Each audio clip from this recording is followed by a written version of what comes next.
안녕하세요. 꼬리와 발바닥입니다. 신축년 새해가 밝았습니다. 올해는 흰 소의 해라고 하는데요. 소는 농경사회에서 중요한 역할을 해왔습니다. 농사일을 도왔고 또 몸은 고기로 제공했기 때문인데요. 소의 해를 맞아 유통업계에서는 소고기 할인을 하거나 우유를 활용한 제품들을 출시하고 있습니다.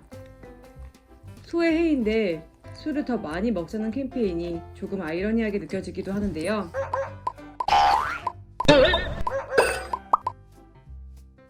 사실 국내에서 소는 돼지, 닭에 비해서 동물 복지 측면에서는 조금 나을지도 모르겠습니다. 돼지와 닭은 대량 밀집 사육되는 게 현실이지만 소는 그래도 몸값이 비싸서인지 그나마 귀중한 대접을 받고 있는 것처럼 보이기 때문인데요. 하지만 소 역시 평균 수명에 훨씬 못 미치는 기간을 살고 도축됩니다. 평균 수명은 15에서 20년 정도라고 하는데요. 실제로는 좁은 공간에서 3년 이상을 넘기지 못한다고 하네요. 특히 소가 도축장에 끌려갈 때 눈물을 흘린다는 얘기는 많이 들어보셨을 겁니다. 그런데 이런 소가 사실 기후변화에도 많은 영향을 미치고 있는 거 알고 계셨나요? 소가 내뿜는 트림과 방귀가 온실 효과에 상당한 영향을 미친다고 하는데요. UN 식량농업기구에 따르면 온실가스 가운데 축산업 비중은 14.5%, 이 가운데 가장 많은 가스를 배출하는 동물이 소라고 합니다.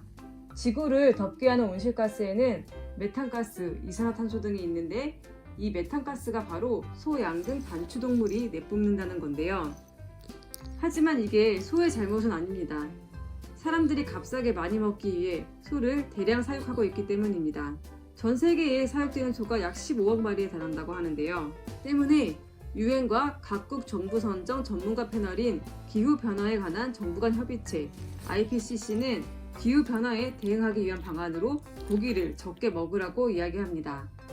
모두가 당장 채식을 하자는 건 아니지만 기후변화를 위해 고기 소비를 줄이는 게 필요하다는 겁니다. 특히 소, 양 같은 반추동물을 적게 먹는 게 중요하다고 하는데요. 되새김질하는 과정에서 메탄가스를 많이 배출하기 때문입니다.